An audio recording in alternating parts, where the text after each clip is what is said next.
Yes,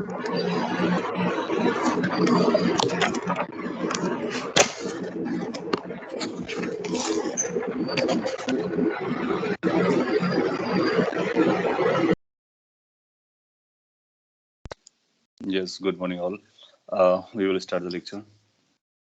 So till now we have understood vectors and their addition, subtraction. Any question or doubt on that? कोई question और doubt हो तो मैं आपको उन डाउट्स को पहले एक्सप्लेन कर देता हूँ, फिर आगे बढ़ते हैं। आपने एक डाउट भेजे है a प्लस बी और b प्लस ए का क्या स्टेप चल रहा है, तो मैं आपको बताता हूँ।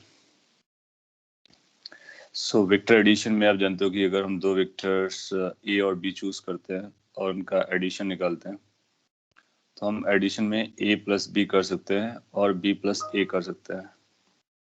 Now is there any difference between a plus B and b plus A, ये भी आपसे पूछा जा सकता है। सो लेट्स से कि अपने पास एक वेक्टर a है और दूसरा वेक्टर b है, तो आपने a प्लस बी किया, मॉड निकाला, तो इसका जो मैग्नीट्यूड आता है वो आता है a square plus B square plus 2ab cos theta, जहां पर थीटा उन दोनों के बीच का एंगल होता है। इसी को हम लोग r भी बोलते हैं, रिजल्टेंट। नाउ अगर आपसे कोई पूछता है कि a प्लस बी किया जाए और b प्लस ए किया जाए तो क्या डिफरेंस रहेगा इन दोनों में, या फिर क्या रिलेशन चलेगा, ये अपने को बताना है। तो इसको हम लोग याद रखेंगे कि a प्लस बी और b प्लस ए दोनों इक्वल होते हैं। सो हमारे लिए जो a प्लस बी होगा वही b प्लस ए आएगा। इनको स्वैप करने से हमारे आंसर पे कोई फर्क नहीं पड़ता है। इज जस्ट लाइक कि 2 प्लस 5 7 होता है, 5 प्लस 2 भी 7 होता है। तो ये स्केलर की अलजेब्रा है। स्केलर में भी a प्लस बी और b प्लस ए बराबर होते हैं। बाय द वे वेक्टर्स में भी a प्लस बी और b प्लस ए बराबर होते हैं। so, दोनों की वैल्यूज बराबर रहती है। इस जस्ट लाइक कि आप इसमें पहले वेक्टर को a बोल रहे हो, इसमें सेकंड वेक्टर को b बोल रहे हो। यहाँ पर पहले फर्स्ट को a बोल रहे हो, सेकंड को b बोल रहे हो, कोई फर्क नहीं पड़ता है। कैसे फर्क नहीं पड़ता है, अगर आप इसको समझना चाहते हो तो थोड़ा सा मैं और एक्सप्लेन कर देता हूँ। अगर आपके पास एक वेक्टर a है, दूसरा वेक्टर b है, आप एक के हेड पर b का टेल रखो या b के हेड पर a का टेल रखो, कोई फर्क नहीं पड़ने वाला, आंसर वही आएगा। कैसे? अगर हम लोगों ने a के हेड पर b को रखा तो a पहले लिखेंगे और b बाद में लिखेंगे। So this will lead to this vector, this resultant. Let's call it कि हमारा रिजल्टेंट कब आ रहा है, जब हम a को पहले लिख रहे हैं और b को बाद में लिख रहे हैं। ना इन केस अगर आप b को पहले लिखते हो या ड्रॉ करते हो, उसके बाद उसके हेड से a के टेल को ज्वाइन करते हो, तो ऐसा बनेगा। अभी भी रिजल्टेंट की वैल्यू यही आएगी। दैट मीन्स जो r की वैल्यू आएगी, ये जो दिख रहा है वेक्टर, इसकी लेंथ और इसकी डायरेक्शन एग्जैक्टली सेम रहने वाली है। सो b के साथ a को ऐड करो या फिर a के साथ b को ऐड करो, ये वैल्यू बराबर सेम होने वाली है। ये भी r बन जाता है। डायरेक्टली मैं लिख दे रहा हूँ, this is a plus B, this is b plus A. So कोई अगर पूछता है कि क्या a plus B plus A में कोई डिफरेंस होता है, तो आप बोलोगे नहीं, they are the same thing. ये पिक्चर्स को बता रही है। अब देखो ये रेड वेक्टर को देखो, ये रेड वेक्टर को देखो, they are the same of same length, they are the same direction, hence they are the same vector. Okay, any other doubt if you have, then we can go forward. Yes. Sir, can you please explain subtraction vector? Subtraction vector, okay. So जैसे आपका ये a plus B लिखा हुआ है इसी figure में, आप देखो। So a माइनस बी अगर अपने को निकालना होगा तो क्या बोलेंगे, तो इनको सबको मैं r हटा देता हूँ, इनकी वैल्यूज लिख देता हूँ। सो देखने में आपको अच्छा लगेगा। ये a प्लस बी है वेक्टर, इसको हम बोलेंगे b प्लस ए और a प्लस बी, जो भी बोलो, दोनों बराबर है। सब्ट्रैक्शन का क्या मतलब होता है, तो जब कभी आपको a माइनस बी निकालना होता है, सो हम इसको ऐसा ट्रीट करते हैं, a को हमको ऐड करना है, किसके साथ ऐड करना है, माइनस बी के साथ ऐड करना है। आप जानते हो कि a को b के साथ ऐड करेंगे तो a प्लस बी बनेगा, a को माइनस b के साथ ऐड करेंगे तो a माइनस बी बनेगा। एक रूल अपने पास होता है कि एक a वेक्टर हो और दूसरा b उसका माइनस वर्जन हो, तो वो दोनों अपोजिट वेक्टर्स होते हैं। सो हम लोग जानते हैं कि b और माइनस b अपोजिट वेक्टर है। अपोजिट है, अपोजिट का मतलब हुआ उसकी डायरेक्शन रिवर्स है, बाकी सब कुछ बराबर है। सो इस b को आप चाहो, ये जो b आपने इस पे प्लॉट किया था फर्स्ट वाली फिगर में, तो अगर हम यहाँ पर प्लॉट करते हैं, ऐसे एक वेक्टर ड्रॉ करते हैं, तो ये जो वेक्टर आएगा that will be minus b vector. Okay, some of you are not able to see the screen, so let me reshare. मैं आपको ये बताने की कोशिश कर रहा हूँ कि a माइनस बी क्या रहता है। So a minus b is basically a plus of minus b. We know that, right? So vectors में जनरली हम एडिशन बोलते हैं, रिजल्टेंट बोलते हैं। रिजल्टेंट का मतलब एडिशन रहता है। और अगर नेगेटिव साइन बीच में आ रहा है तो उसको हम प्लस में कन्वर्ट कर लेते हैं और वेक्टर को डायरेक्शन बदल देते हैं। सो यहाँ पर मैंने b की डायरेक्शन को बदला। अगर मैंने b की डायरेक्शन को बदला तो माइनस बी हो गया। अब ये नया जो रिजल्टेंट बनेगा, वैसे इसको भी मैं रेड कलर से ड्रॉ करता हूँ। ये जो वेक्टर बनेगा दिस वन, ये जो नया वेक्टर मैं ड्रॉ कर रहा हूँ, this is going to indicate this vector plus this vector. So that means it's going to be a vector plus of minus b vector. That is a minus b. So जिस तरह से हमने addition किया था दो vectors का, यानी first vector को रखा, दूसरे को उसको हिट से ज्वाइन किया और आगे बढ़े, उसी तरह से अगर इसको हम रिवर्स कर देंगे तो फर्स्ट वेक्टर की हिट से ज्वाइन करेंगे और फाइनली इनिशियल का टेल और फाइनल का हिट ज्वाइन करेंगे, तो ये हमारे लिए a माइनस बी हो जाता है। इसको बोलते हैं सब्ट्रैक्शन वेक्टर। तो ये जो फिगर इसमें एडिशन और सब्ट्रैक्शन दोनों दिखाया गया। और फिर आप जानते हो कि ये एंगल हम पता कर लेते हैं इसके लिए अल्फा, इसके लिए भी अल्फा पता कर सकते हैं। मैग्नीट्यूड निकालने के लिए थीटा मैटर करता है। कौन सा थीटा मैटर करता है? आपको लास्ट क्लास में बताया गया, ये एंगल थीटा होता है ए और बी के बीच का। तो ए और माइनस बी के बीच में कितना बनेगा? ये नीचे वाला 180 माइनस थीटा। सो अगर ए और बी के बीच का एंगल थीटा है तो ए और माइनस बी के बीच का एंगल 180 माइनस थीटा होता है। ये भी हमारे लिए इम्पोर्टेंट पॉइंट था। Okay, so this was your like कि एडिशन कैसे जाता है, सब्ट्रैक्शन कैसे जाता है। आप चाहो तो यहाँ पे भी सब्ट्रैक्ट कर सकते हो। जैसे इस पे इस फिगर में सब्ट्रैक्शन दिखाना हो, लेट्स हमको a माइनस बी करना है, तो अगर a माइनस बी करना है तो b को बदलेंगे, b माइनस a करना है तो a को रिवर्स करेंगे। तो चॉइस अपनी है। जैसे मैंने यहाँ पे दिखाया a माइनस बी, तो रिवर्स किसको किया? b को। सपोज कर लीजिए आपको b माइनस a निकालना है, तो अगर आपको b माइनस a चाहिए, लेट्स से, सो क्या इसको हम लिखेंगे b plus of minus a। किसको रिवर्स करेंगे? ए वेक्टर को रिवर्स करेंगे और फिर बी के साथ ऐड करेंगे। तो ए को जो हम रिवर्स करेंगे तो इसके यहाँ से इधर रिवर्स का मतलब अपोजिट डायरेक्शन में ड्रॉ करना होगा। और कहाँ पर इसका टेल रखना होगा? बी के हेड पर। तो ये जो दूसरा वेक्टर नजर आ रहा है ये माइनस ए वेक्टर हो गया। अब बी माइनस ए क्या बनेगा? तो बी का जो टेल था इसके हेड से ज्वाइन करा दो।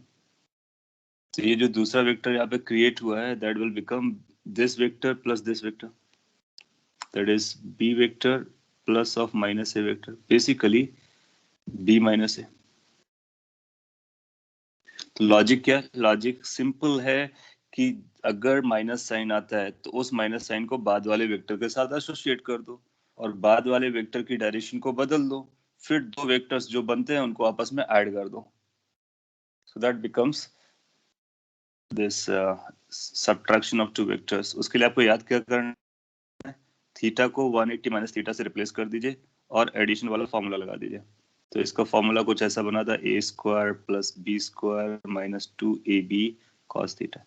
यहाँ पर जो ए और बी यूज हो रहे हैं वो मैग्नीट्यूड्स है, तो उसमें माइनस साइन का कोई रोल नहीं है। थीटा पर रोल आया था इसलिए 180 माइनस थीटा की वजह से नेगेटिव सिंबल आया। अगर आप ये फिगर समझ लेते, इसको आप अटमोस्ट अटेंशन दीजिए, तो आप देखोगे फिजिक्स के बहुत सारे चैप्टर्स आपके यूं ही हो जाएंगे, क्योंकि बहुत सारे केसेस में बहुत सारी क्वांटिटीज आती है जिसमें दो वेक्टर्स का डिफरेंस करना होता है। अभी हम लोग काइनेमेटिक्स पढ़ने वाले हैं, फिजिक्स का जो पहला चैप्टर रहेगा उस पर एक टॉपिक है जिसको रिलेटिव मोशन कहते हैं. जेई मेन, जेई एडवांस, बाकी सारे एग्जाम में बहुत क्वेश्चन आते हैं और टफ माने जाते हैं. और अगर आपको ये सब्ट्रैक्शन समझ में आया कि किस तरह से हम सब्ट्रैक्ट करते हैं, सब्ट्रैक्ट करने के लिए लॉजिक क्या लगाते हैं, जिसको नेगेटिव करना है उसको रिवर्स कर देते हैं, फिर दो वेक्टर्स को आपस में ऐड कर देते हैं, तो आप पाओगे कि उसके टफ से टफ क्वेश्चन को आप विद इन सेकेंड्स सॉल्व करके बता दोगे. अदरवाइज अगर आप कैलकुलेशन करने जाओगे तो बहुत डिफिकल्ट जाने वाला होता है.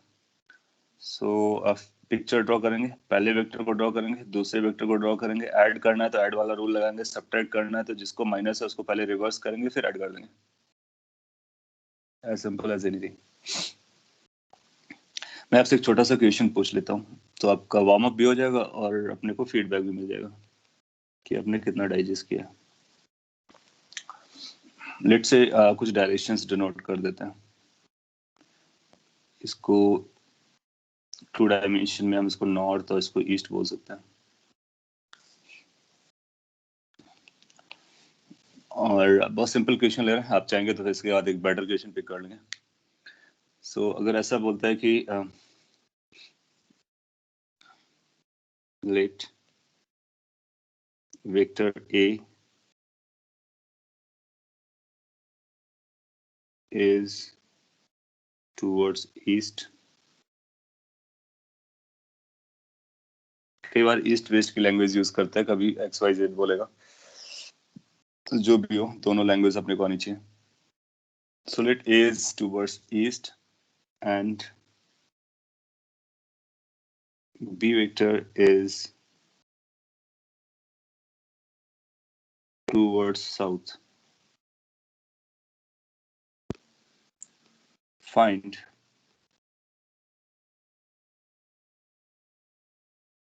direction of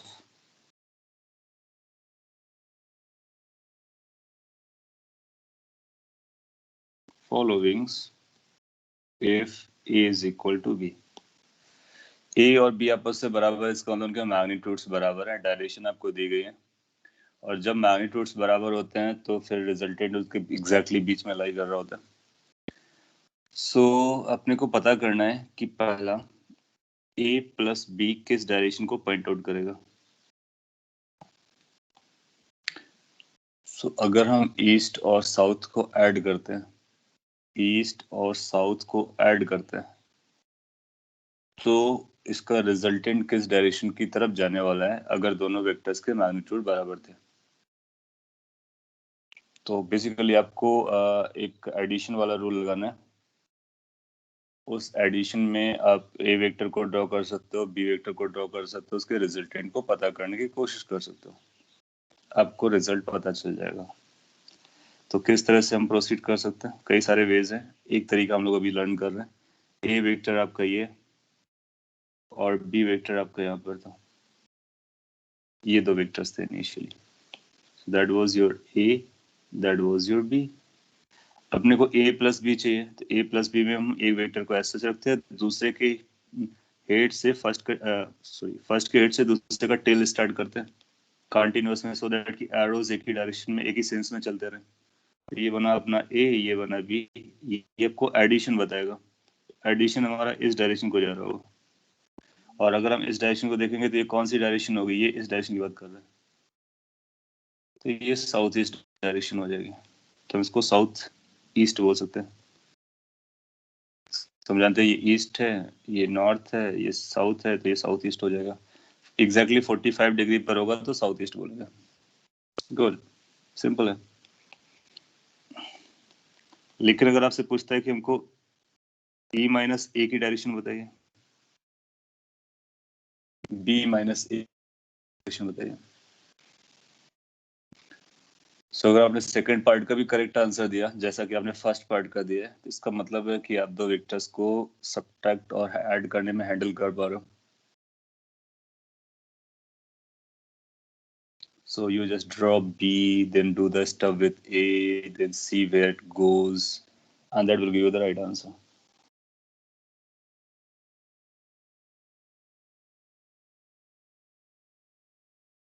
I'm getting southwest as answer. Good.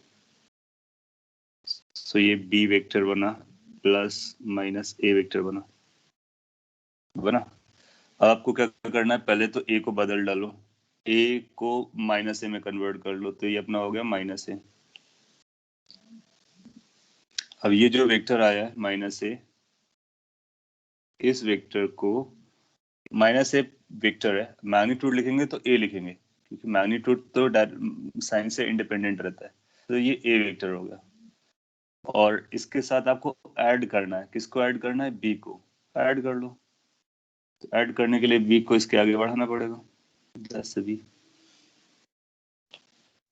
So now you are adding this vector along with this vector. So whatever the resultant, that means first का tail और last का head, ये अपने को आंसर देने वाला है b माइनस ए का।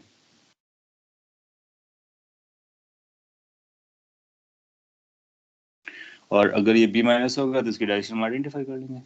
ये वेस्ट होता है, ये साउथ होता है, ये इधर कहीं जा रहा है साउथ वेस्ट को, परफेक्ट। सो ये साउथ वेस्ट डायरेक्शन में चला जाएगा। वो साउथ ईस्ट था, ये साउथ वेस्ट है, और आप लोगों ने साउथ वेस्ट बताया, गुड। एक क्विकली और आंसर दे दीजिए। इन केस हम a माइनस बी के बारे में बात करें, then what the direction of a minus b is going to be in. केवल हम लोग डायरेक्शन की बात करें, मैग्नीट्यूड निकालना तो अपने को आता है, अंडर रूट ए स्क्वायर बी स्क्वायर और ऑल दैट थिंग करते हैं।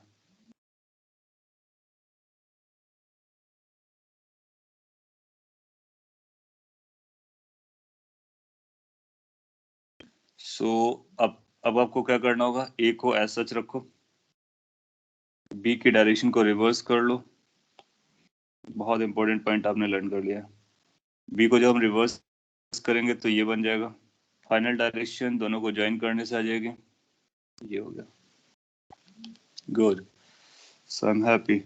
This is a, this is minus b, so this becomes a minus b. एक बार ये a minus b आपको दिख गया तो आप बता सकते हो ये कौन सी डायरेक्शन को पॉइंट आउट कर रहा है, नॉर्थ ईस्ट को पॉइंट आउट कर रहा है, चलेगा। So you can draw the figure, you can find out where the resultant is going to go, और अपना आंसर हो जाता है। नो ये थोड़ा सा सिंपल क्वेश्चन था, थोड़ा सा क्या, काफी सिंपल था, बहुत सारी चीजें इजी ली मैंने, बट यस डायरेक्शन समझने के लिए काफी था। यहाँ पर अगर मैंने ए और बी को बराबर नहीं लिया होता तो फिर ये जो एंगल है ये 45 नहीं आ रहा होता, और 45 नहीं होता है तो फिर हम उसको नॉर्थ ईस्ट नहीं कहते हैं। अब देखो क्या, थोड़ा सा मैं और ज्ञान दे देता हूँ कि ये ईस्ट डायरेक्शन है, ये वेस्ट डायरेक्शन है, और ये नॉर्थ है साउथ है। इधर अगर हम बोलेंगे तो ये नॉर्थ ईस्ट कह सकते हो, लेकिन जब हम नॉर्थ ईस्ट बोलते हैं ना, उसका एक पर्टिकुलर मीनिंग होता है। नॉर्थ ईस्ट का मतलब हुआ the direction which is exactly in between. जब कभी नॉर्थ ईस्ट बोला जाएगा दैट मीन्स ये जो एंगल है 45 होना चाहिए, that's the meaning of north east. अगर कोई बोलता है कि नॉर्थ ईस्ट डायरेक्शन में, इसका मतलब जस्ट बिटवीन है।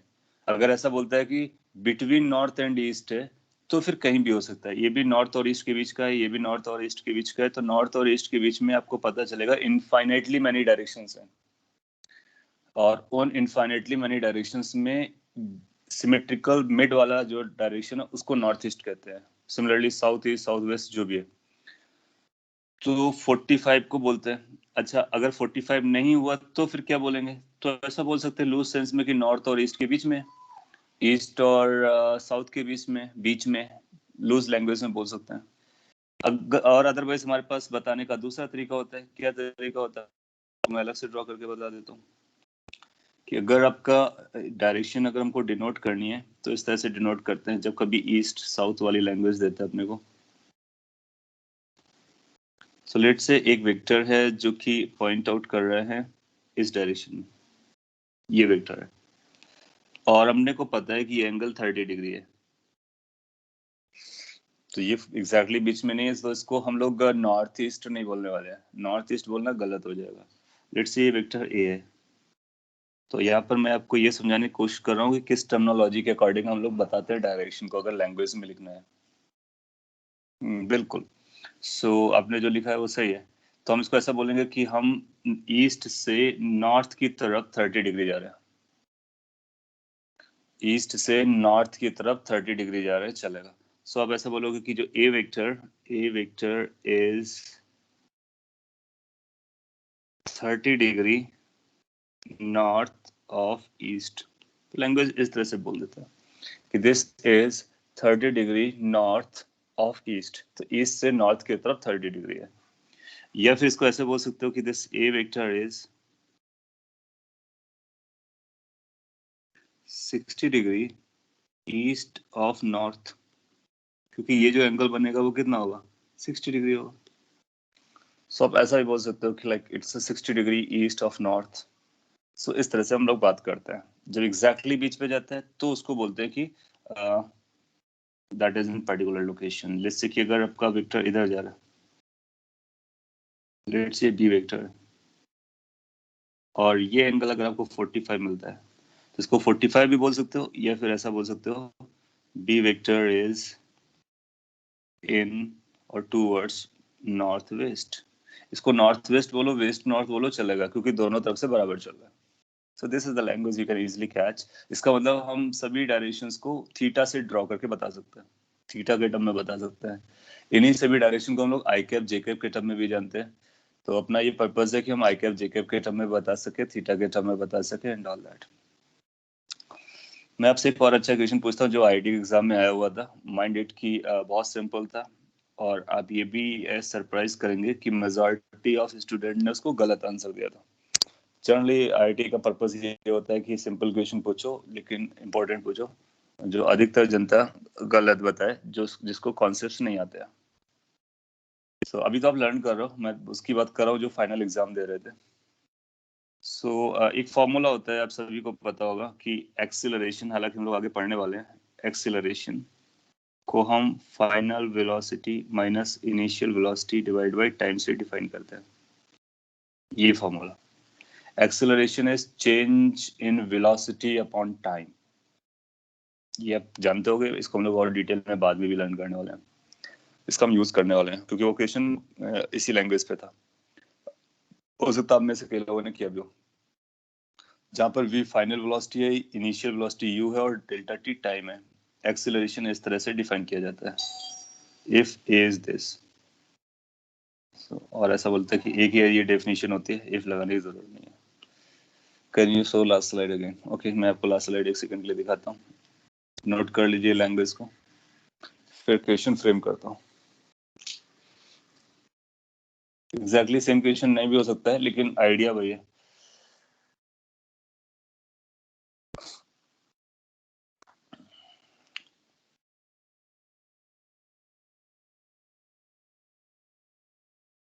Done, sir. सो यहाँ पे मैं क्वेश्चन फ्रेम करता हूँ। ये बोलता है a car moves with velocity 5 meter per second towards north and then turns towards east while keeping same speed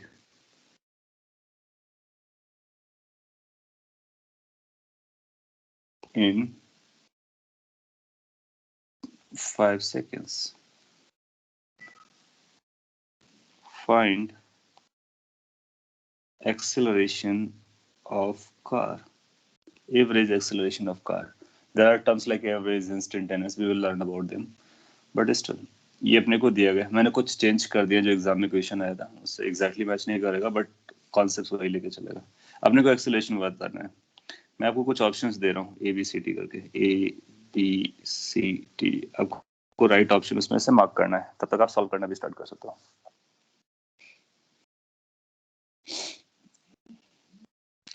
पहला ऑप्शन है 0, दूसरा ऑप्शन इज √2। मैग्नीट्यूड अपने को पता करना, मैग्नीट्यूड डायरेक्शन में आपको बताने वाला हूँ। I need to check it, how to find it out. This, okay. √2 and northeast, √2. I need to make the options. South east,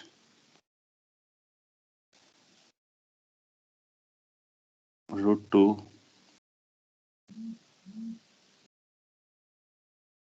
north west.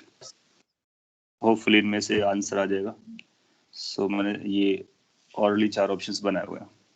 Metre पर सेकंड स्क्वायर में यूनिट वगैरह का ख्याल किया जा रहा है। ओके, आपका √2 आंसर आ रहा है और हमारे पास ऑप्शन है ABCD।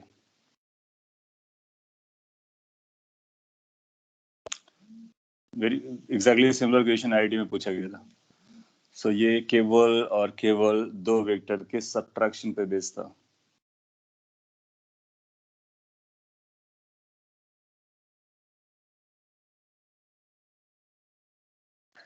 ऑप्शन बी बताया जा रहा है।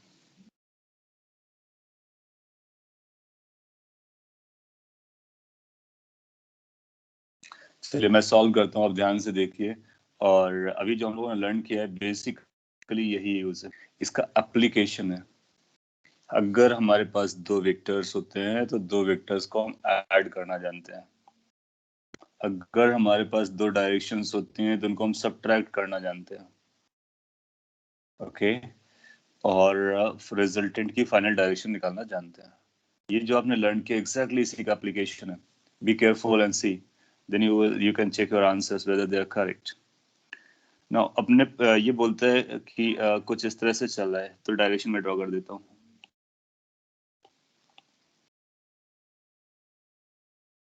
ये आपकी नॉर्थ डायरेक्शन है, ये ईस्ट डायरेक्शन। आप चाहो तो इसको आई कैप बोल लो, इसको जे कैप भी बोलो, चलेगा। वेक्टर लिखना अपने को आता है। हाँ, अधिकतर ऑप्शन √2 में बी दिया गया है और कुछ लोगों ने सी बोला है, कुछ लोगों ने डी भी बोलना स्टार्ट किया है। और अगर इसके अलावा भी कोई आ रहा हो तो वो भी आप बता सकते हो, क्योंकि मैंने ये ओरली बनाया हुआ है। उम्मीद करते हैं इनमें से कोई ना कोई ऑप्शन जरूर आंसर बन जाएगा। एनीवे, सो लेट्स प्रोसीड की कैसे प्रोसीड करते हैं।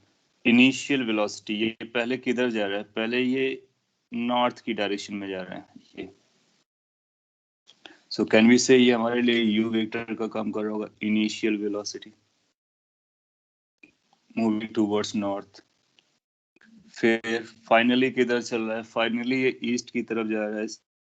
ये हमारे लिए दूसरा वेलोसिटी हो गया, फाइनल वेलोसिटी। दोनों के मैग्नीट्यूड्स तो हमको पता है। टाइम कितना लगा इस प्रोसेस में? जो टाइम दिया गया वो 5 सेकेंड्स दिया गया। अब देखोगे it's going to be very simple if you have understood the vectors, otherwise it will be difficult to answer. और गलत आंसर देना ज्यादा इजीली हो जाएगा आपसे।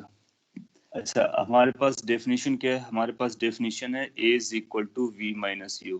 अच्छा, ये जो v माइनस यू है ये वेक्टर का सब्ट्रैक्शन है, क्योंकि v वेलोसिटी होती है, u वेलोसिटी होती है। वेलोसिटी को सब्ट्रैक्ट करना होता है, टाइम से डिवाइड करना है, वो तो देखेंगे बाद में। टाइम तो नंबर होता है, तो अपने को v माइनस यू चाहिए। v माइनस यू को समझते हैं, दोनों तरह से समझते हैं। एक तो इसका v माइनस यू का डायग्राम बना लेते हैं। तो पहले आपको u को रिवर्स करना पड़ेगा, क्योंकि माइनस यू के साथ गया है। तो आप पहले v को ड्रॉ कर लो, u को रिवर्स करके ड्रॉ कर लो। सो अपने पास हो जाएगा ये वेक्टर v और ये वेक्टर माइनस यू। ये जो मैं आपको एक्सप्लेन कर रहा हूँ ये एक्सट्रीमली इंपॉर्टेंट है, क्योंकि यही एप्लीकेशन है और आप कनेक्ट कर पाओगे। इन दोनों को ऐड करना है, v और माइनस यू को। तो ऐड करोगे तो इसको ज्वाइन कर दोगे, तो ये जो वेक्टर मिलेगा that is going to be the v minus u. तो ये डायरेक्शन आ गई। अच्छा, जो v माइनस यू का डायरेक्शन होगा वही a का डायरेक्शन होगा, क्योंकि डायरेक्शन ऊपर है, टाइम के साथ कोई डायरेक्शन नहीं होती है। सो a उसी डायरेक्शन में जाएगा जिस डायरेक्शन में v माइनस यू गया है। इसका मतलब ये हमारी डायरेक्शन है। ये कौन सी डायरेक्शन को पॉइंट आउट कर रहा है? तो आप देखोगे कि ये जो डायरेक्शन है वो साउथ और ईस्ट के डायरेक्शन में जा रहा है। साउथ और ईस्ट को जा रहा है। तो अगर हमारा कोई ऑप्शन सही होगा तो ये सी सही होगा या फिर 0 सही होगा। इसके अलावा कोई और सही नहीं हो सकता है। माइंडेड उसने सभी में √2 दिया था, तो केवल √2 निकालने से अपना काम नहीं चलेगा। और अब हमने को चेक करना है क्या ये 0 तो नहीं है। तो अब इसको हम लोग लिख सकते हैं, कैसे भी सॉल्व कर सकते हैं। अच्छा, ये जो v की वैल्यू है अगर आप चाहो आई कैप के टर्म में लिखो तो वी को हम लोग क्या लिख सकते हैं, वी को लिख सकते हैं 5 आई कैप, मैग्नीट्यूड कितना रखता है 5, डायरेक्शन कितना आई कैप, माइनस यू का मैग्नीट्यूड कितना था 5, यू की डायरेक्शन कितनी थी जे कैप, तो हम आई कैप माइनस जे कैप लिख सकते हैं, तो ये v माइनस यू हो गया। तो एक्सेलरेशन कितना हो जाएगा, आप इसको आई कैप जे कैप पे भी लिख के सॉल्व कर सकते हो, तो ये बनेगा 5 I cap minus J cap divide by time, time is also 5, 5 से 5 कैंसिल हो गया, ये बनेगा I cap minus J cap. आपके पास कई तरीके होते हैं सॉल्व करने के ना, एक तो ये हो गया, यहाँ से डायरेक्शन मिल गई, वहां से पता चलेगा, और फिर आपको पता चल रहा है कि ये जो वेक्टर है ना इसकी लेंथ आ रही है, तो इसका मैग्नीट्यूड तो जीरो आ ही नहीं रहा है, इसका मतलब इस जीरो आंसर नहीं होगा, इसका आंसर कौन सा हो जाएगा, सी ऑप्शन हो जाएगा। तो जैसे आपने फिगर बनाया समझा तो सी तो आपको इमीडिएटली मिल गया। दूसरा तरीका सॉल्व करने का ये हो सकता था कि आप इस तरह से निकाल के बता दो, ए की वैल्यू आ गई आई माइनस जे मीटर पर सेकेंड स्क्वायर। अच्छा आई माइनस जे कौन सा पॉइंट है, 1 - 1 है, कोऑर्डिनेट अगर बनाएंगे तो 1, -1 बनाएंगे तो 1 आगे जाना, -1 इधर आना, तो यहाँ कहीं लाई करेगा, तो ये हमारा पॉइंट हो जाएगा position vector. We can draw the position vector as well. तो अगर हम पोजीशन वेक्टर ड्रॉ करते हैं तो आपको पता चलेगा कि ये पोजीशन वेक्टर बनेगा, तो ये जो वेक्टर बनेगा यही हमारा ए वेक्टर बन जाएगा। सो ए वेक्टर किस डायरेक्शन को पॉइंट आउट कर रहा है, साउथ ईस्ट को पॉइंट आउट कर रहा है। मैग्नीट्यूड कितना आएगा, अगर आपको मैग्नीट्यूड निकालना है तो मॉड ऑफ ए निकाल लीजिए, हम जानते हैं कोफिशिएंट ऑफ फर्स्ट का स्क्वायर कोफिशिएंट ऑफ सेकंड का स्क्वायर, दैट्स √2। सो √2 मैग्नीट्यूड हो जाएगा, यस। डायरेक्शन साउथ ईस्ट हो जाएगा, यस। आप यहाँ से ही बता सकते हो, आप इनफैक्ट यहाँ से भी मैग्नीट्यूड बता सकते हो, ये पिक्चर वाले से। कैसे, आपको पता है कि इसका इसका मैग्नीट्यूड कितना है, ये 5 है, राइट एंगल ट्रायंगल लगाओ, ये 5 है, ये भी 5 है, तो ये कितना हो जाएगा 5√2, एज सिंपल एज एनीथिंग। तो v माइनस यू की वैल्यू 5√2 हो गया, 5√2 डिवाइड बाई 5 दैट इज √2, वहां से निकाल सकते हो। कॉपी कर लीजिए दोनों तरीके, ये पिक्चर वाला और ये आई कैप जे कैप वाला। अब देखो कैलकुलेशन करोगे तो आपको इतना सारा लिखना पड़ेगा, फिगर ड्रॉ करोगे तो जैसे ही ड्रॉ करोगे आपको आंसर मिल जाएगा।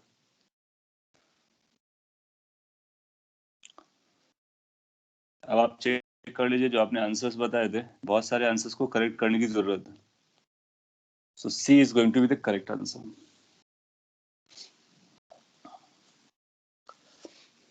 सिंस आप ग्रो कर रहे हो तो आपको ये समझ में आ जाएगा कि जो आईआईटी का टेंडेंसी है, एग्जाम का जो टेंडेंसी है, कंपटीशन का, कोई भी कंपटीशन हो, उसका टेंडेंसी ये होता है कि हम अधिक से अधिक स्टूडेंट को बाहर करें। बाहर करने का मेरा मतलब है स्क्रीनिंग लगाएं। दैट मीन्स कि अगर बच्चे को थोड़ा सा भी डाउट है या कॉन्सेप्ट क्लियर नहीं है तो वो हमारा आंसर ना दे पाए, इस तरह के क्वेश्चंस बनाए जाते हैं। ये बहुत सिंपल क्वेश्चन है, काइनेमेटिक्स का क्वेश्चन है, लेकिन आईआईटी में आया और बहुत सारे लोगों ने गलत किया। अब आपको रियलाइज हो रहा होगा क्यों गलत किया होगा, या तो उसको डायरेक्शंस का सही से ज्ञान नहीं आ रहा होगा, या कैलकुलेशन में कहीं गड़बड़ कर रहा होगा। दैट मीन्स यहाँ पर वेक्टर्स का नॉलेज चेक किया जा रहा है, whether you know what are the vectors, how we do the subtraction of the two vectors। Formula सभी को पता होगा।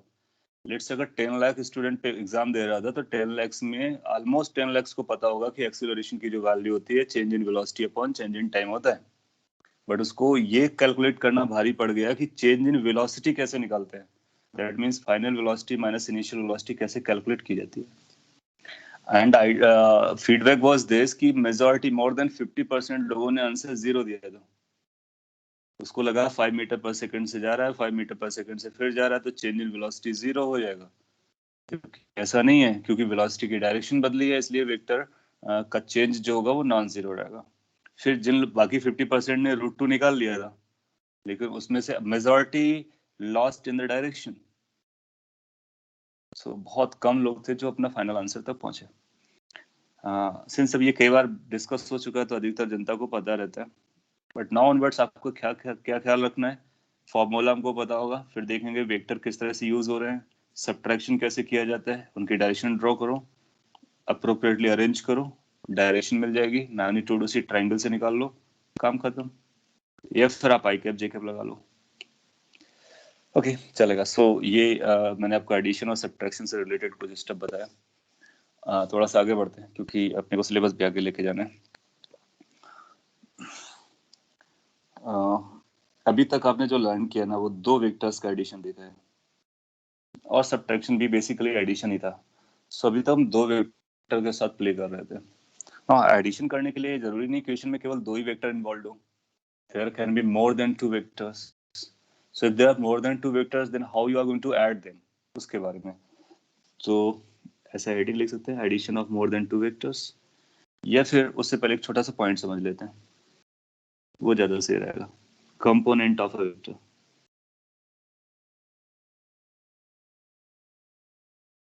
Components of a vector.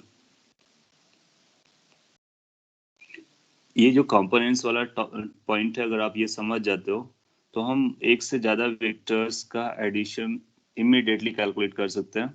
और उसके लिए हमको कोई बहुत बड़ा फॉर्मूला याद रखने की जरूरत नहीं है। इनफैक्ट आपको ये भी याद रखने की जरूरत नहीं है कि आर की value √a² plus b² plus 2ab cos theta होती है। ये लेंदी फॉर्मूला हम लोग कंसिडर करते हैं। सो इतना लेंदी भी अपने को याद रखने की जरूरत नहीं है। सिंपल तरीके से हम किसी भी वेक्टर का एडिशन निकाल लेंगे, 2 हो, 3 हो, 4 हो, n नंबर हो, कितने भी हो। कैसे वर्क करता है, तो उसके लिए पहले कंपोनेंट समझने का। Let's try to understand. Let's say कि अपने पास एक वेक्टर है a, और इस वेक्टर को नाम दिया गया a। लेट्स से कि एक ये रेफरेंस डायरेक्शन है, रेफरेंस डायरेक्शन है, कोई भी डायरेक्शन हो सकती है, x y z, और कोई बीच की लाइन हो सकती है। इस लाइन से ये एंगल थीटा बनाता है। तो हम इस वेक्टर का कंपोनेंट कर सकते हैं। कंपोनेंट मतलब इसका पार्ट, इसको प्रोजेक्ट कर सकते हैं। एक वेक्टर के आप कितने भी चाहो उतने कंपोनेंट कर सकते हो, चॉइस आपकी है। जनरली हम लोग एक वेक्टर के दो कंपोनेंट वाली बात करेंगे, दो परपेंडिकुलर कंपोनेंट। जैसे एक्स एक्सिस पे एक कंपोनेंट, वाई एक्सिस पे एक कंपोनेंट। सो हम दो परपेंडिकुलर डायरेक्शन को चूज करेंगे जो कि वेक्टर के टेल पॉइंट से जा रही होंगे। अगर हमने अपने को बेसिकली एक दिया जाएगा और दूसरा हम चूज कर लेंगे। जैसे ये थीटा दिया गया तो थीटा वाली एक लाइन हो जाएगी और दूसरा उसके परपेंडिकुलर हो जाएगी। नो, इसके परपेंडिकुलर ये भी है, इसके तो हमको ये वाला पोर्शन नहीं कंसीडर करना, वो वाला एक्सिस कंसीडर करना है जिसके बीच में वेक्टर लाई कर रहा हूँ। तो इस तरह के दो लाइंस हम ड्रॉ कर सकते हैं। देन इस वेक्टर का एक कंपोनेंट यहाँ पे ड्रॉ किया जा सकता है और एक कंपोनेंट यहाँ पे भी ड्रॉ किया जा सकता है। तो इनको बोलते हैं दो perpendicular component, two rectangular components. That means इस वेक्टर को अगर हम चाहें तो इन दो पार्ट्स में लिख सकते हैं। सो जो ये दो पार्ट्स मिलकर के काम कर रहे होंगे वही ये वेक्टर अकेला काम कर रहा होगा। So vector can be divided into two perpendicular components. Two perpendicular components. जब हम लोग टू वर्ड यूज करेंगे तो परपेंडिकुलर भी यूज करेंगे। सो इसका जो लेंथ होता है वो a लेंथ होता है मैग्नीट्यूड वाइज। ये थीटा है तो ये जो कंपोनेंट कहलाता है वो a cos थीटा कंपोनेंट कहलाता है। और ये जो कंपोनेंट कहलाता है वो a sin थीटा कंपोनेंट कहलाता है। क्यों कहलाता है वो भी हम लोग मैं समझाता। लेकिन अभी आपको क्या समझना है कि अगर उसकी लेंथ a दी गई है और थीटा की डायरेक्शन में अगर हमने उसको कंपोनेंट करना है तो वो a cos थीटा बनता है। थीटा के साथ cos थीटा आएगा, जो थीटा के दूसरी डायरेक्शन में होगा उसको a sin थीटा से रिप्रेजेंट किया जाता है। तो हम बोलते हैं कि ये एक x कंपोनेंट है, ये y कंपोनेंट बोल सकते हो, या फिर एक ये कंपोनेंट है, दूसरा ये कंपोनेंट होगा। एक्स वाई की डायरेक्शन में होगा तो एक्स वाई बोल सकते हो, जेड और वाई की डायरेक्शन में होगा तो जेड वाई बोल सकते हो। आइडिया क्या है? Vector theta component component, that's all. हाँ, कैसे रहा है? बहुत सिंपल तरीके से आ रहा है। अगर आप चाहो तो इस वेक्टर को यहाँ पे ड्रॉ कर सकते हो। तो आप पाओगे this vector plus this vector is equal to this as per the vector law of addition. तो ये भी हमारे लिए a sin थीटा बन जाएगा। अब आप इसका मैग्नीट्यूड निकालोगे तो इसका स्क्वायर प्लस इसका स्क्वायर करोगे तो जो कि a के बराबर आ जाएगा। सो इस ट्राइंगल से अपने को पता चल जा रहा है, अगर ये लेंथ a है, ये लेंथ थीटा है, तो ये कितना होता है साइन थीटा होता है, ये कितना होता है कॉस थीटा होता है। अब इस वेक्टर को हम उठा करके यहाँ भी रख सकते हैं। तो हम इस तरह से जनरली दो बना देते हैं। समझ में आया? मैंने लैंग्वेज ज्यादा नहीं लिखा है क्योंकि उसको लिखने की जरूरत नहीं है। आप आपके मॉड्यूल पे भी लिखा होगा तो थोड़ी वहां से पढ़ सकते हो। समझने वाला पॉइंट मैं एक्सप्लेन कर रहा हूँ। मैं आपको एग्जांपल देता हूँ और आपको बताना है कौन से कंपोनेंट कितना आएगा, सो दैट आपकी प्रैक्टिस हो जाएगी। लेट्स से कि अगर अपने को एक वेक्टर दिया गया है ये,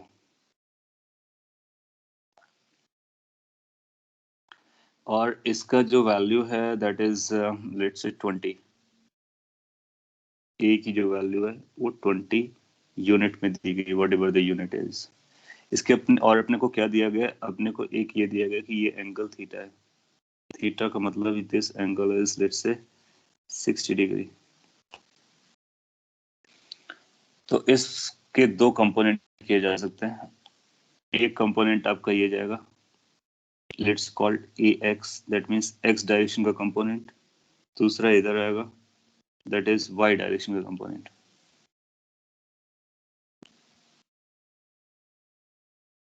वाई डायरेक्शन का कंपोनेंट आपसे पूछ रहा find a x and a Y.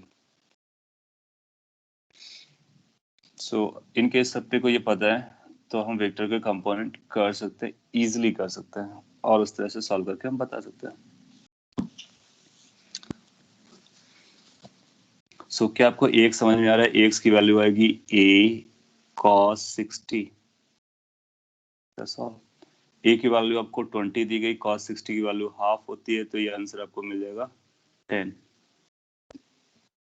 A Y को हम लोग लिखने वाले हैं a sin 60। ए की वैल्यू 20 दी गई है और ये √3/2 होता है, तो अपने को आंसर मिल जाएगा 10√3। सभी लोग करेक्ट बता पा रहे हो। हाँ, सो हम बोलेंगे ए एक्स की वैल्यू 10 है, ए वाई की वैल्यू 10√3 है। अच्छा, जब कभी हम ऐसे नंबर्स बताते हैं ना, तो ये लेंथ बता रहे होते हैं, लेंथ को हमेशा पॉजिटिव बताते हैं। हाँ, ये जरूर बोलेंगे कि जो वाई कंपोनेंट है वो नेगेटिव वाई डायरेक्शन में है। तो अगर आपको इस वेक्टर को लिखना है तो इस वेक्टर को आप ऐसे भी लिख सकते हो, this vector can be written in component form. Component कैसे लिखा जाएगा? यहाँ पर आएगा A X which is 10 in direction I cap plus A Y which is 10√3 in direction minus J cap. So अगर आपको ए वेक्टर लिखना है तो आपको लिखना होगा 10 आई कैप माइनस 10√3 जे कैप। जे के साथ माइनस लगाना जरूरी है। कंपोनेंट की वैल्यू पूछी जाएगी तो आप मैग्नीट्यूड बता सकते हो 10√3 और 10। और ये कैसे निकल के आ रहे हैं? इसका थीटा वर्जन के साथ कॉस थीटा, दूसरी साइड साइन थीटा, दोनों 90 डिग्री पर कंपोनेंट्स होने चाहिए। इसको भी हम लोग बहुत यूज करने वाले हैं आगे चल करके। फिजिक्स में हर जगह यूज आएगा, जहां भी वेक्टर्स आएंगे दो वेक्टर्स के कंपोनेंट करेंगे और उसको सॉल्व करते हैं। अब देखो, जो हम लोगों ने triangular law of vector addition learn किया है ना, उसको हम कितने अच्छे से समझ सकते हैं और इसके अकॉर्डिंग भी अपना आंसर निकाल सकते हैं। लेट्स से कि अपने पास एक वेक्टर ए दिया है और एक वेक्टर बी दिया है। ये दो वेक्टर्स दिए गए जिनको हम लोग कैलकुलेट कर चुके हैं triangular law of vector addition से। ये एंगल थीटा दिया गया है। अपने को क्या पता करना था कि इसका रिजल्टेंट क्या आता है। तो हम लोग क्या करते थे, बी को यहाँ रखते थे। अब यहाँ ना रख करके आप यहाँ रख लो, चलेगा, कहीं भी रखो। तो जब लोग कंपोनेंट्स यूज करेंगे तो प्रेफर करेंगे कि टेल्स को ज्वाइन कर लो, सभी को एक ही पॉइंट से ड्रॉ करो, और जितने भी वेक्टर आएंगे सभी को उस पॉइंट से ड्रॉ करेंगे। जैसे सी वेक्टर आएगा तो सी को हम यहाँ ड्रॉ कर लेंगे, डी आएगा तो डी को ड्रॉ कर लेंगे, ई आएगा तो ई को ड्रॉ कर लेंगे। सारे वेक्टर्स को हम इस तरह से लिख सकते हैं और सभी के एंगल्स अपने को पता चल जाएंगे। अभी हम टू वेक्टर्स के बारे में बात कर रहे हैं। इसमें देखते हैं कि क्या रिजल्टेंट का वही फॉर्मूला आएगा जो हम लोगों ने प्रूफ किया हुआ है। अगर आता है इसका मतलब है बाकी केसेस में भी हम इसको यूज कर सकते हैं। जब हमको इसको सॉल्व करना होगा तो हम चाहे तो ए के कंपोनेंट कर सकते हैं, बी के भी कंपोनेंट्स कर सकते हैं, चॉइस अपनी है। अच्छा, हम इस तरह से कंपोनेंट करेंगे। अगर हम ए का कंपोनेंट करना चाहेंगे तो हम चाहेंगे ए का एक कंपोनेंट इस डायरेक्शन में करें, दूसरा कंपोनेंट इस डायरेक्शन में करें। दैट मीन्स एक बी के डायरेक्शन में जाएगा, एक बी के परपेंडिकुलर जाएगा। अगर हम बी के कंपोनेंट करना चाहेंगे तो इस तरह से करना चाहेंगे, बी का कंपोनेंट एक ए की डायरेक्शन में है, बी का कंपोनेंट एक ए के परपेंडिकुलर है। तो इस तरह से आप किसी के भी कंपोनेंट कर सकते हो। इससे फायदा क्या होगा? इससे एक बहुत बड़ा फायदा होता है, नो मैटर हमारे पास कितने वेक्टर्स हैं, सभी वेक्टर्स को दो डायरेक्शन में हम रिजॉल्व कर सकते हैं। अगर दो डायरेक्शन में रिजॉल्व हो गया तो हमको फाइनली मिलेगा, एक कंपोनेंट इधर मिलेगा एक्स डायरेक्शन में, एक कंपोनेंट फाइनली वाई डायरेक्शन में मिलेगा। फिर इन दोनों का अंडर रूट स्क्वायर कर देंगे तो टोटल वेक्टर एडिशन पता चल जाएगा हमको। सो हम लोग क्या करेंगे यहाँ पर, let me do that. B का कंपोनेंट करते हैं। तो क्या आपको समझ में आ रहा है बी का इस डायरेक्शन में आएगा, कितना आएगा? बी कॉस थीटा, थीटा की डायरेक्शन में। दूसरा कंपोनेंट इस डायरेक्शन में आएगा, how much? B sine theta. अब हम बी को भूल जाएंगे केवल कंपोनेंट पे ध्यान देंगे, only we will give attention on the components. Then after we will say कि एक वेक्टर हमारे पास ये बना जिसमें ये दोनों एक ही डायरेक्शन में, नंबर्स एक ही डायरेक्शन में, तो ऐड कर जाता है। हम जानते हैं दो वेक्टर्स अगर एक ही डायरेक्शन में होते हैं तो ऐड करते हैं, तो ये बन जाएगा हमारे पास a plus B cos theta in totality, और ये जो अपने पास बनेगा that will become b sin theta in totality. अच्छा, अब हमारे पास ये दो वेक्टर्स हैं जो आपस में परपेंडिकुलर है। हम लोग जानते हैं कि जब दो वेक्टर्स आपस में परपेंडिकुलर होते हैं तो रिजल्टेंट की जो वैल्यू होती है वो अंडर रूट फर्स्ट का square plus under root second का स्क्वायर होता है। और हमारे पास एक दूसरा लॉ भी था जिसको हम बोलते हैं कि पैरेललोग्राम लॉ। तो आप इसको इधर भी ड्रॉ कर लो, इसको इधर भी ड्रॉ कर लो, तो फिर ये जो डायरेक्शन होती है ये अपने को रिजल्टेंट बता रही होती है। इसका मतलब यहाँ पे जो रिजल्टेंट की डायरेक्शन आएगी उसको हम प्लॉट कर सकते हैं, and that resultant direction will be somewhere here. तो ये अपने को आर पता चल जाएगा, दैट इज रिजल्टेंट। एक बार ये आर पता चल गया तो हम ये भी पता कर सकते हैं कि ये कितना एंगल यहाँ से मेजर कर रहा है, किससे, ए वेक्टर की डायरेक्शन से। तो आर अल्फा जो हम लोग पहले कैलकुलेट करते थे ट्रायंगुलर और पैरेललोग्राम लॉ से, वो यहाँ कंपोनेंट से भी निकाल सकते हैं। अच्छा, ये जो आर का मैग्नीट्यूड होगा, सिंस ये दो वेक्टर आपस में परपेंडिकुलर, इनके बीच का एंगल 90 है, तो हम बोलेंगे आर की जो वैल्यू आएगी वो under root X coefficient that is A plus B cos theta, इसका स्क्वायर करेंगे, और y component which is b sin theta, इसका स्क्वायर कर लो। अब इसको अगर ध्यान से देखो तो ये वही लिखा हुआ है जो हम लोगों ने triangular law of vector addition से पता किया था। इसको थोड़ा सा और सिंप्लीफाई करोगे तो आपको मिलेगा a स्क्वायर, b स्क्वायर के साथ cos स्क्वायर sin स्क्वायर आएगा तो 1 हो जाएगा, plus b square plus 2ab cos theta हो जाएगा। सो आर की वैल्यू अपने को वही पता चल गई, तो इस तरह से हम आर कैलकुलेट कर लेते हैं। अल्फा कैसे कैलकुलेट करेंगे? अल्फा निकालने के लिए आप देखोगे ये वही है जो बी साइन थीटा है, तो ये बी साइन थीटा है, तो यहाँ पे टेन अल्फा लगा देंगे, दिस डिवाइड बाई दिस, यानी दिस डिवाइड बाई दिस। इसका मतलब है B sine theta divide by this, also tan alpha is coming as perpendicular which is b sin theta divided by base which is a plus b cos theta. Can you see the same formula coming back by using component method? अगर आपको ये समझ में आता है then you must be realising कि आपके पास एक बहुत बड़ा पावरफुल आइडिया मिल गया है कि अब आपको दो वेक्टर्स होने की जरूरत, आपके पास दो वेक्टर होने की जरूरत नहीं है। आपके पास 10 वेक्टर्स भी होंगे तो सभी के कंपोनेंट x और y डायरेक्शन में हम करेंगे, फिर x को एक साथ एडजस्ट करेंगे, y को एक साथ एडजस्ट करेंगे, फिर दो कंपोनेंट्स हमको मिल जाएंगे परपेंडिकुलर, फिर उसके बीच में कहीं रिजल्टेंट लाई कर रहा होगा, फिर इसका स्क्वायर करेंगे, इसका स्क्वायर करेंगे, ऐड कर देंगे, स्क्वायर रूट ले लेंगे, अपने को आर की वैल्यू पता चल जाएगी।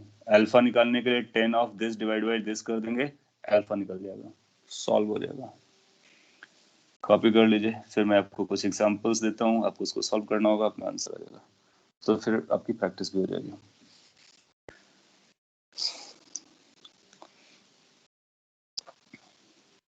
सो हम लोग जनरली इसी को फॉलो करेंगे क्योंकि इसके साथ फायदा क्या है, फायदा सबसे बड़ा ये है कि हम कितने भी वेक्टर्स को एक साथ ऐड कर सकते हैं, जबकि ये जो फॉर्मूला हम लोगों ने ट्रायंगुलर लॉ से लगाया था, ट्रायंगल केवल दो वेक्टर्स को ऐड करेगा, पैरेललोग्राम भी दो वेक्टर्स को ऐड करता है।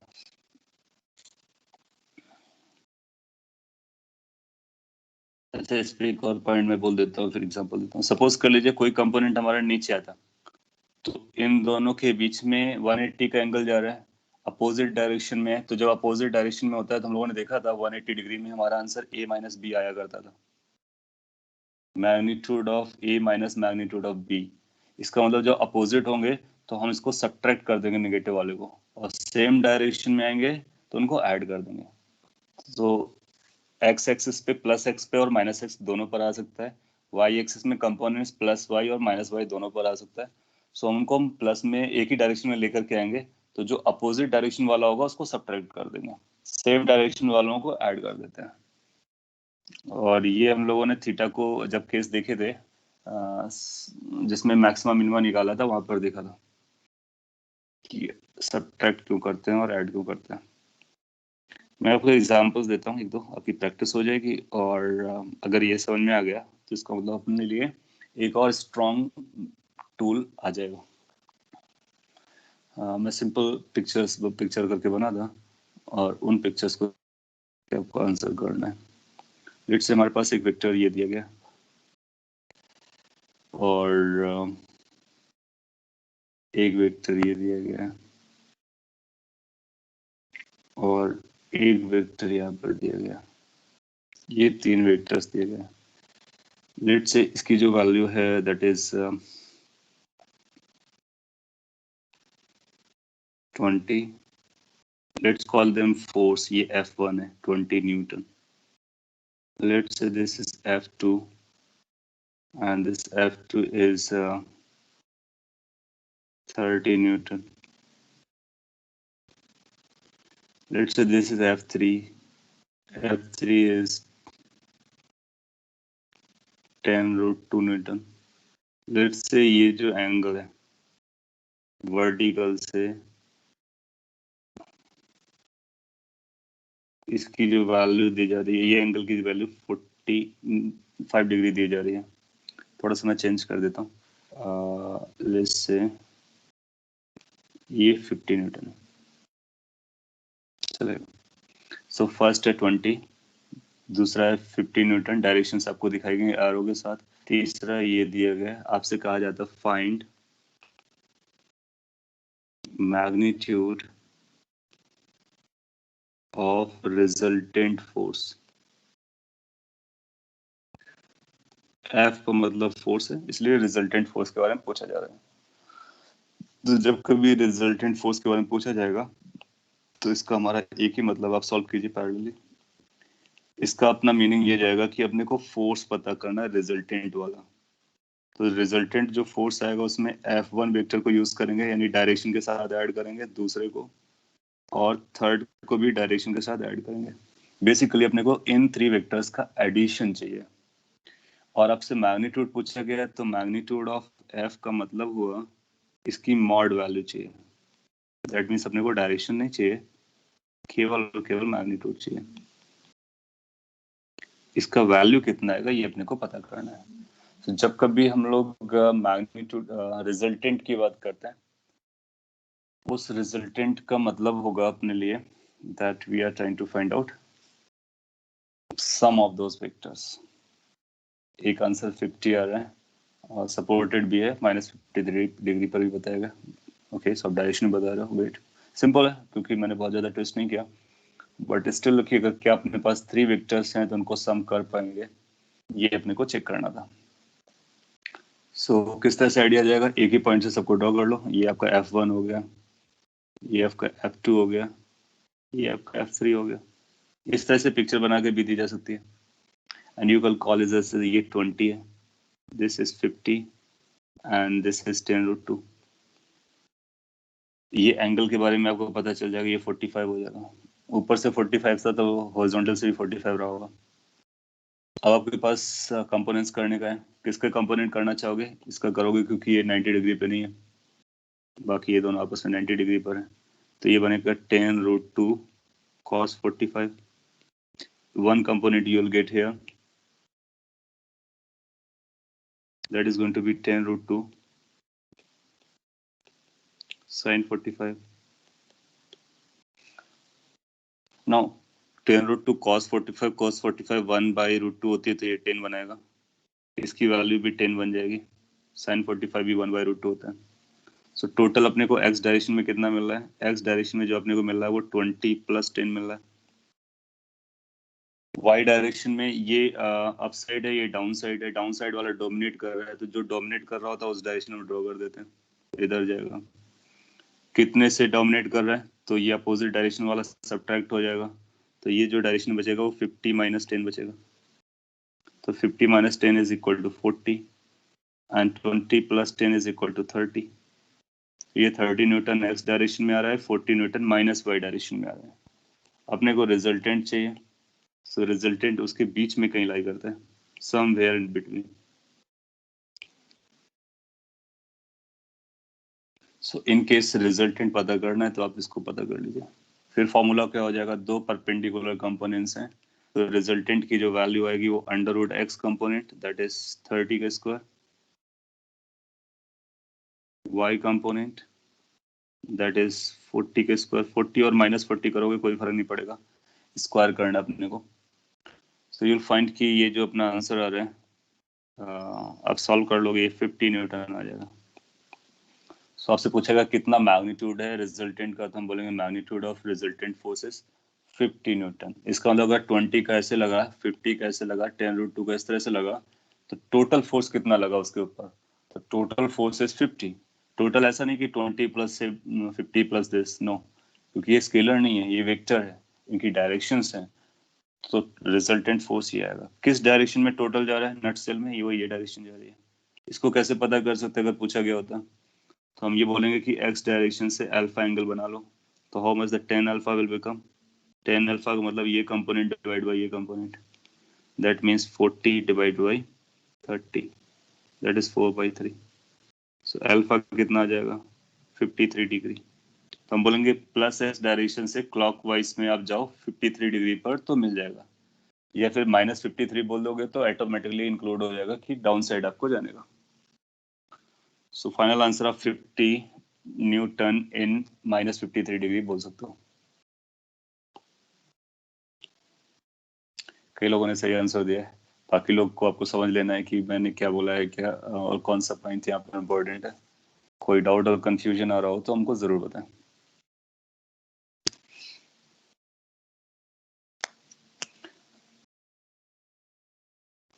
इसको यूज करके आप कई सारे वेक्टर्स को सब निकाल सकते हो, मैग्नीट्यूड निकाल सकते हो, डायरेक्शन निकाल सकते हो। सो हम लोग इसको फॉलो करने वाले हैं। सो अभी तक आपने लर्न कर लिया कि आप Sir, दो can you वेक्टर्स, दो please से explain ज्यादा again वेक्टर्स का how सम बता सकते the हो। dominating yes, one is? Please speak again. Sir वो डोमिनेटिंग वाला कैसे किया आपने, वो -b और डोमिनेट, b को? अच्छा, क्या होगा कि जैसे डोमिनेटिंग वालों के लिए मैं अलग से बता देता हूँ। सपोज कर लीजिए कि अपने पास एक वेक्टर इधर दिया गया और एक वेक्टर इधर दिया गया। ये वेक्टर हमारा a है और ये वेक्टर हमारा b है। तो रिजल्टेंट कितना आएगा? तो रिजल्टेंट जो आएगा वो a और b के अगर वैल्यूज को हम रख देते हैं, लेट्स से कि हमारे पास 15 है और ये 25 है। सो इसको हम देखेंगे कि अगर लिखना चाहो इसको ए वेक्टर एज्यूम करो, तो ए वेक्टर को आप लिखोगे कितना? 15 आई कैप।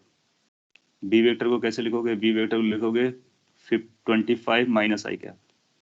और अपने को क्या पता करना है कि इनका सम कितना आना चाहिए, दैट मीन्स अपने को ए प्लस बी पता करना है। ए प्लस बी आएगा 15 I cap plus 25 of minus I cap, तो अल्टीमेटली आपको मिलेगा -10 आई कैप। तो ये सब करने से अपने को पता चलता है। अच्छा, इसको हम शॉर्टकट में कैसे बोल सकते हैं? ये 25 है, ये 15 है, तो और ये अपोजिट डायरेक्शन में है। जब कभी दो वेक्टर अपोजिट डायरेक्शन में होते हैं तो उनके मैग्नीट्यूड को हमको सब्ट्रैक्ट करना होता है। यू रिमेम्बर कि जब थीटा 180 बोला गया था, तो मैंने बोला था जो रिजल्टेंट आता है वो ए और बी के डिफरेंस का मैग्नीट्यूड आता है। तो इनका डिफरेंस करना, ये तो क्लियर हो गया। डिफरेंस में हम बड़े से छोटे को कम कर देंगे तो पॉजिटिव आ जाएगा। तो रिजल्टेंट की वैल्यू अपने को कितना मिल जाएगा? 25 माइनस 15। यहाँ से 10 तो आपको समझ में आता है, लेकिन ये 10 किसकी डायरेक्शन में होगा? उसकी डायरेक्शन में होगा जो वेक्टर जिसका मैग्नीट्यूड ज्यादा था। तो यहाँ से ऐसे बोलेंगे कि 10 इस डायरेक्शन में अपने को आंसर मिल जाएगा। ये शॉर्टकट से बोलने का तरीका है, लॉन्ग कट अपना ये है। अब देखो ये क्या बता रहा है, ये बोला है 10 यूनिट चलना है, लेकिन किधर? माइनस आई कैप में। ये भी तो वही बोला, 10 यूनिट चलना है माइनस आई कैप में। सो जब कभी दो वेक्टर्स अपोजिट डायरेक्शन में जाएं, तो आपको क्या करना है कि बड़े में से छोटे को कम कर देना है, तो उसका मैग्नीट्यूड निकल आएगा, और बड़े की डायरेक्शन में टोटल करना है। So larger will have its direction domination, और उसका मैग्नीट्यूड छोटे वाले से सब्ट्रैक्ट करने के बाद जो आएगा वो बता दिया जाएगा। यही काम मैंने यहाँ पे किया। इधर 50 था, उधर 10 था, तो कौन सा बड़ा है? 50 बड़ा है। कितने से बड़ा है? 50 40 से बड़ा है, तो 40 तो डिफरेंस आ गया। किस डायरेक्शन में जाएगा? 50 की डायरेक्शन में जाएगा। तो इसको मैंने ऊपर प्लॉट नहीं किया। ऊपर प्लॉट करेंगे तो इसको ऊपर भी लिख सकते हैं, अगर नीचे ना लिखना चाहो तो आप ऊपर लिख सकते हो, लेकिन ऊपर कितना लिखोगे? -40। तो -40 जब आप ऊपर लिखोगे तो ये बताएगा कि हमको ऊपर नहीं जाना है, नीचे जाना है। Minus will give the direction की डाउन साइड जाना है। तो हम लोग प्लस लिखते हैं और जिस डायरेक्शन में होता है उस डायरेक्शन में लिखते हैं। तो डायरेक्शन अलग, मैग्नीट्यूड अलग। मैग्नीट्यूड को पॉजिटिव रख देंगे, डायरेक्शन को प्रॉपरली बता देंगे। और अगर सेम डायरेक्शन में जैसे 10 और 20 आया तो ये सेम डायरेक्शन में था, इसलिए आपने क्या किया कि उनको ऐड कर दिया। 1 मिनट और लगेगा आपका, फिर इसके बाद मैं इसको वाइंड ऑफ कर देता हूँ, हालांकि टाइम भी हो रहा है। अपने पास अगर ए वेक्टर ये दिया है, पिक्चर में कैसे दिखाएंगे? सपोज कर लीजिए आप ट्रायंगुलर लॉ जैसे रूल यूज करते हैं, तो बी को हमको ऐसा यूज करना पड़ेगा, सी हमको ऐसा यूज करना पड़ेगा। अगर डी भी दिया हुआ है तो डी भी यूज कर सकते हैं। सो अगर अपने पास 3 वेक्टर्स हो ए बी सी, कई बार वो पिक्चर से दिखाएगा, बोलेगा कि इसका रिजल्टेंट वैल्यू बताइए। अभी भी हमारे पास वही रूल है। तो हम क्या करेंगे कि फर्स्ट के हेड से सेकंड का टेल लगाएंगे, सेकंड की हेड से थर्ड का टेल लगाएंगे, और इस स्टोरी को कैरी ऑन करेंगे जब तक चलेगा। आखिरी में आप देखोगे कि लास्ट का हेड और फर्स्ट का टेल बचेगा, तो इसको भी ज्वाइन कर देंगे। तो ये भी अपना मेथड है एक से ज्यादा वेक्टर्स को ऐड करने का। तो ये जो बन रहा है ये हमारा रिजल्टेंट बनता है। रिजल्टेंट का मतलब A vector plus B vector plus C vector. तो जो हमने ट्रायंगल में देखा 2 वेक्टर्स के लिए, उसी तरह से हम और भी क्वाड्रिलेटरल बना सकते हैं, पेंटा टाइप का बना सकते हैं, हेक्सागन टाइप का बना सकते हैं, जो भी है। तो इस तरह से नंबर ऑफ वेक्टर्स को हम ऐड करते हुए आगे बढ़ जाते हैं। सपोज कर लीजिए अगर आपको ऐसा दिया हो कि बहुत सारे वेक्टर्स आपस में एडेड हैं और फाइनली वहीं पर आ जाते हैं जहां से स्टार्ट हुए थे। लेट्स से ये ए वेक्टर था, ये बी वेक्टर था, somewhere there was C vector, somewhere there was a D vector. So this is A vector, this is B vector, this is C vector, this is D vector. आपसे पूछ सकता है कि इसका resultant बताइए। तो resultant में आपने इनको प्रॉपर ऑर्डर पे रखा हुआ है, तो हम फर्स्ट के टेल को लास्ट के हेड से ज्वाइन करना चाहेंगे, तो आपको पता चलेगा फर्स्ट का टेल और लास्ट का हेड तो एक ही लोकेशन पर आ गया। तो ये जो रेड कलर का हमको ड्रॉ करना था उसके लिए तो कोई स्पेस बचा ही नहीं, तो उसकी लेंथ कितना हो गया? 0 हो गया। इसका मतलब इसका जो रिजल्टेंट आएगा वो 0 हो जाएगा। इसका मतलब हुआ कि अगर सारे वेक्टर साइक्लिक ऑर्डर पे लगे हुए हैं और साइकिल कंप्लीट कर रहे हैं, तो उनका सबका सम कितना होता है? नल वेक्टर होता है। तो एक रूल बन जाता है कि अगर सेम ऑर्डर पर लगे हुए हैं, क्लोज साइकिल बनाते हैं, तो उनका टोटल का सम 0 होता है, नो मैटर किसका कितना मैग्नीट्यूड है, किसका कितना डायरेक्शन है। Null vector. Yes, good. Sir first case में कैसे निकालेंगे मैग्नीट्यूड? यस, फर्स्ट केस में मैग्नीट्यूड कैसे निकालेंगे? हाँ देखो, इस पे मैग्नीट्यूड निकालना हमारे लिए बहुत टफ होता है। तो उसके लिए फिर हमको बहुत ज्योमेट्री डील करनी पड़ेगी। एक तो ये एंगल डील करना पड़ेगा, फिर एक ये एंगल डील करना पड़ेगा, फिर बहुत कॉम्प्लिकेशंस बढ़ते हैं। उसी कॉम्प्लिकेशंस को अवॉइड करने के लिए हमारे पास ये मेथड है। तो हम उनको हेड टेल से ज्वाइन नहीं करेंगे, सबकी टेल्स को एक साथ ज्वाइन करेंगे, एंगल पता करेंगे, कंपोनेंट निकालेंगे और अपना रिजल्टेंट बता देंगे। So we have a better method to deal those situation. We try to avoid this complicated geometry. लेकिन कई बार क्या करता है, वो पिक्चर बना के देता है, फिर आपसे पूछता है तो बताइए, तो फिर पिक्चर से हम बताएंगे कि ये रिजल्टेंट है हमारा, और अगर हम सॉल्व कर पाएंगे तो बता देंगे, नहीं कर पाएंगे तो हमारे पास कंपोनेंट करने के तरीका हमेशा अवेलेबल है। तो इसको अवॉइड करेंगे कैलकुलेशन के पॉइंट ऑफ व्यू से, और कंपोनेंट फॉर्म को यूज करेंगे। Okay, so that's all for the day. थोड़ा 5 मिनट एक्स्ट्रा भी होगा, आपका दूसरा लेक्चर भी होगा। So see you in the next lecture. Thank you. Thank you, sir.